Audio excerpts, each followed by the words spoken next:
Uy, bago ka matulog, pwedeng pag-practicean ko yung mukha mo ng makeup. Okay lang ba? Pasensya na gabi na. Okay lang, bait mo talaga. Sige, medyo yung buhok mo kasi nakaharang, kaya itigil ko lang gamit itong hairpin, ha? Itong kapila. Yan. Simulan muna natin sa facial care. Kasi medyo gabi na para hindi masyadong magkaroon ng problema yung balat mo sa mukha. Yan. Pati ito. Medyo maganda to. Hindi siya masyado sobra sa chemicals. Pero sobrang effective niya. Kasi wala siya masyadong extra na chemicals nga. Yan. Tapos, sunod lagyan kita nitong serum. Kailangan ko talaga itong haluin ng maayos muna bago ko ilagay sa mukha mo. Siguro lagyan ko ulit ng sample dito, unti lang. Tapos,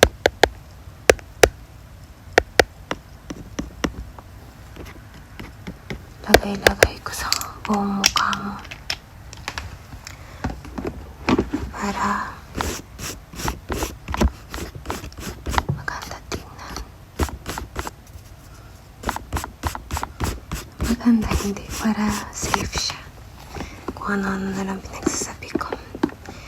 Next is to, galing siya sa Muji. Alam mo yan, yung Japanese brand. Kaso medyo luma na siya, kaya mahirap siyang buksan. Pero, yan.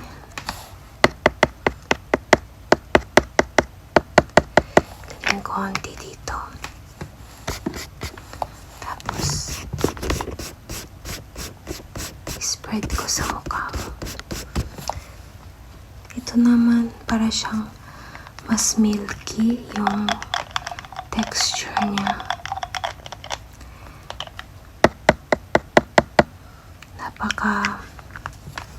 Nakakabata siya yung effect niya. Yan.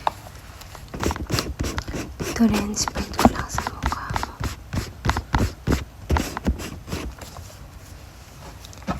Tapos, lagyan kita nito. Ito rin kailangan ko haluin ng konti.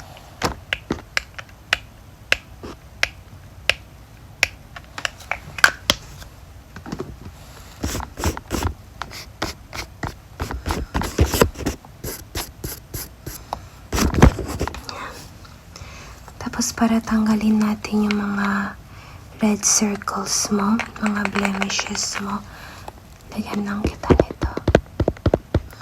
Pinili ko pa to sa Seoul, sa Korea.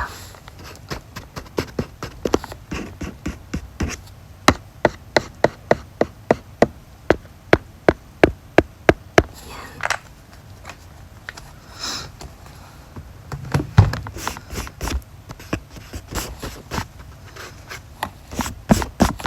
Sige, simulan na natin yung makeup mo. So, yung una kong gagawin is itong primer. Hindi pa naman ganun kainit kasi nagta-transition pa lang naman from spring to summer. Kaya itong 30, SPF 30, medyo mahina siya. Tsaka medyo mistisa ka naman. So, ito medyo pinky white na color. Kasame nung parehas ng skin color ko na lang ilagay ko sa'yo kasi yan lang yung available ngayon. Yan.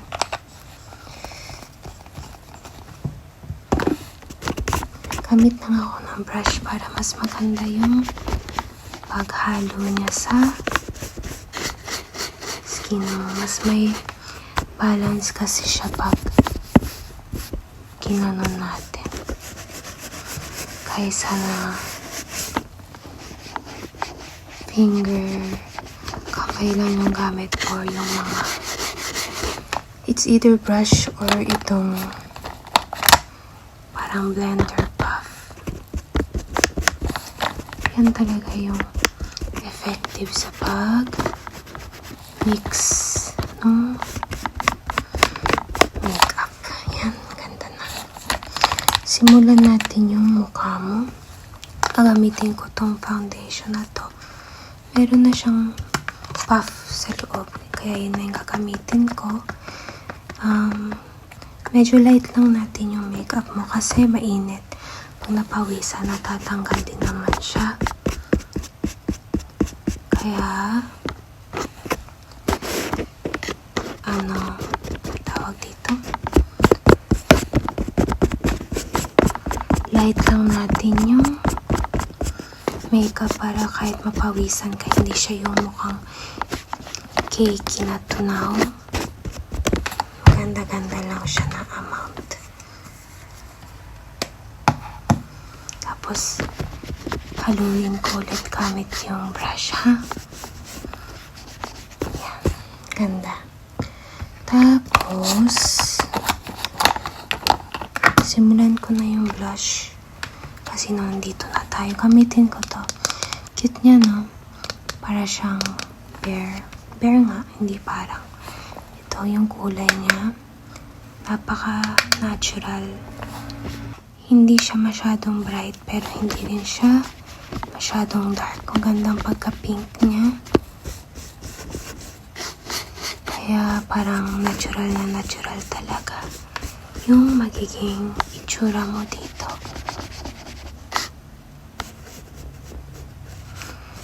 Sabihin mo sa akin kung may makati kasi most of yung mga gamit kong ito is expired na. Pasensya na kasi bili ako ng bili, hindi ko naman nagagamit. Pero gusto ko kasi makita kung ano yung mga itsura nila. Just in case may magustuhan ako. Tapos bili ako ulit. Sige, simulan na natin yung mata mo. Saan nga ba yung brush ko? Ito gamitin ko yung concealer muna pala tayo para mawala yung pagiging haggard ng mukha natin. Ito gagamitin kong concealer. Hindi ko mabasa yung brand. Tingin ka sa taas. Yan. Wait lang ha. Parang hindi masyadong malabas yung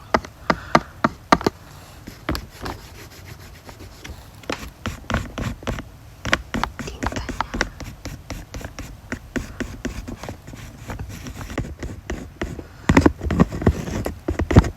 Yan.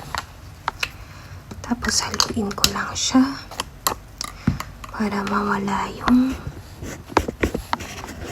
eye bags mo.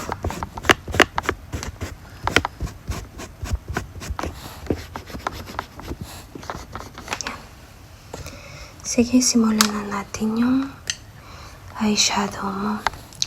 First is itong medyo light na color. Kasi, pag ito yung spread natin, tawag dun? Mas madaling maging obvious yung kulay ng ibang colors. Tapos itong pink naman, gamitin natin para sa buong mata mo. Para magkaroon siya ng dimension. Nakakalaki din kasi siya. Tsaka mukhang young. Mukhang bata. Mukhang bata. Tapos itong orange gagamitin ko. Kasi perfect talaga siya para sa tag-init na color. Alam mo yung summer colors. Yan, ganyan. Tapos gagamitin, mix ko tong dalawang medyo dark na color. Lalagay ko sa ends ng mata mo, pati yung sa baba. Para magkaroon siya ng illusion na medyo malaki tignan yung mata mo. Gusto mo ba ng parang shining design? Ito medyo brown siya. Ito orange. Ito mas brown. Tapos medyo mas malaki yung, ano man tawag dito, glitters niya. Tapos meron tayong parang white page din. Alin gusto mo? Sige, paghaluin ko ha. Kalang gagalaw. Medyo tingin ka sa baba. Para mas madali kong makulayan yung pilik mata. Hindi ba ang tawag yan? Eyelids mo. Pikit mata. Ano? Parang hindi. Sensya na. Kailangan ko mag-aral. O sige. Next is mag-eyeliner tayo. Pero ayokong basta-basta lagyan ng eyeliner na yung parang black or brown.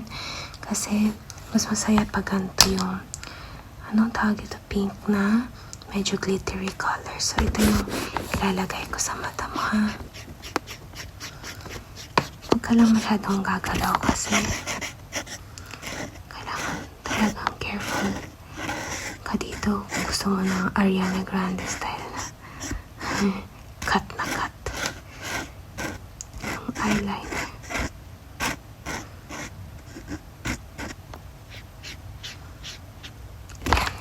Ang ganda. Sige, tapos na yung mata mo ata. Wait lang, check ko ha. Okay na ata. Next is simulan natin yung eyebrows mo. So, medyo meron kang ginabunot. Tanggalin ko muna yan.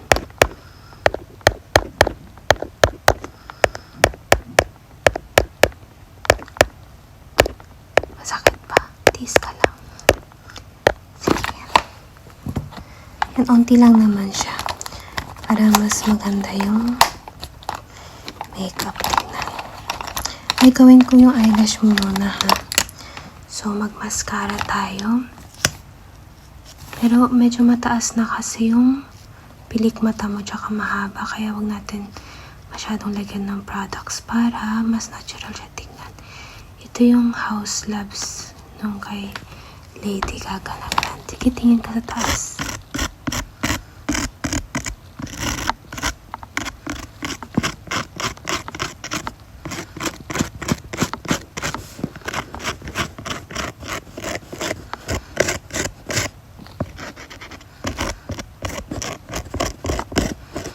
Tapos yung sa baba mo rin na eyelash ha. Tingin ka sa taas. Yan.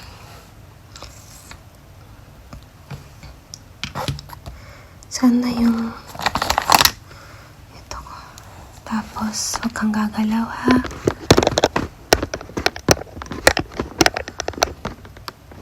Yung kabila mo rin.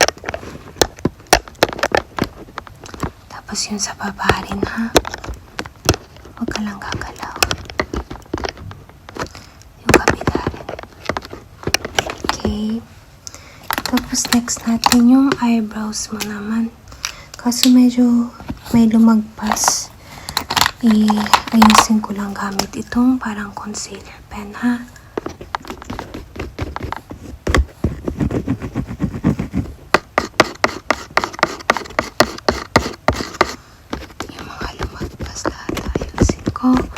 Gamit nito ha. Okay. Sige, yung eyebrows mo naman. Suklayin ko muna siya. Kasi medyo may pagka-messy.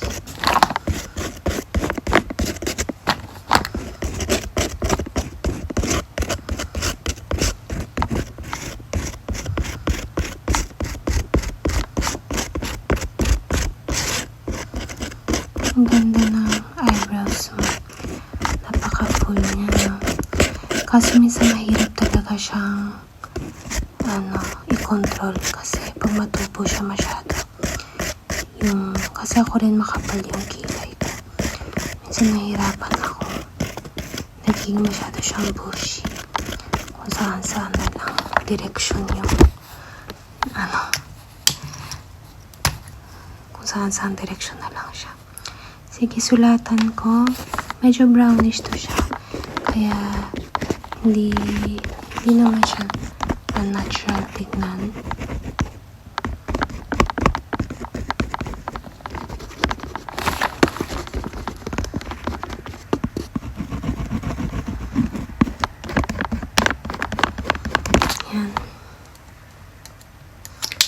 Tapos, brush ko ulit.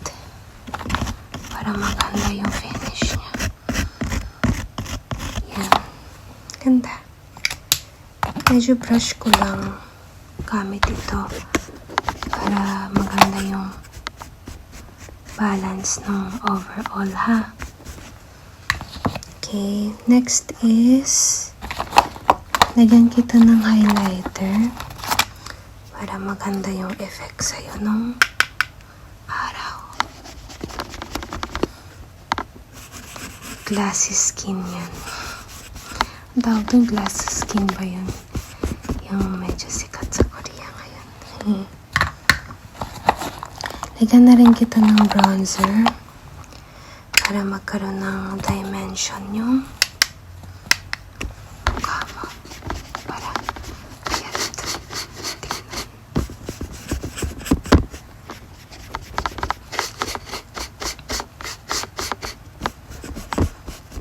Tingnan ka nga dito. Makeup mo, which is good. Ano pa bang kulang natin? Yung lipstick mo na lang ata. Ay wait, nataas ko na ba yung pilik mata mo? Try ko nga ulit. Nakalimutan ko kasi.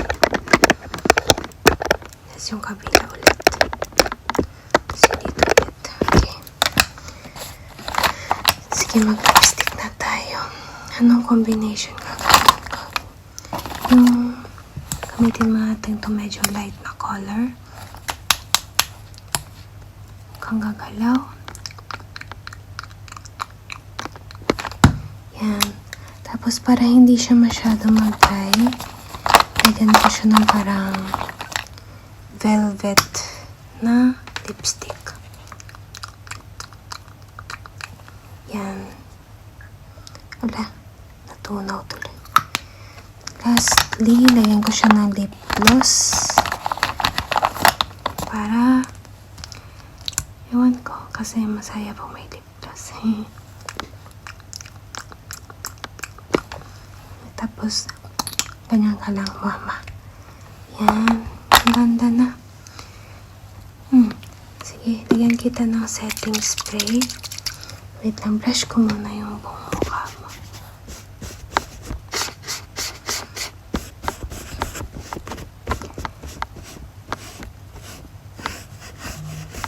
Para maganda yung blending overall. Yan. Tapos setting spray kita. Tanggalin ko rin unti yung parang lumagpas gamit to cotton buds.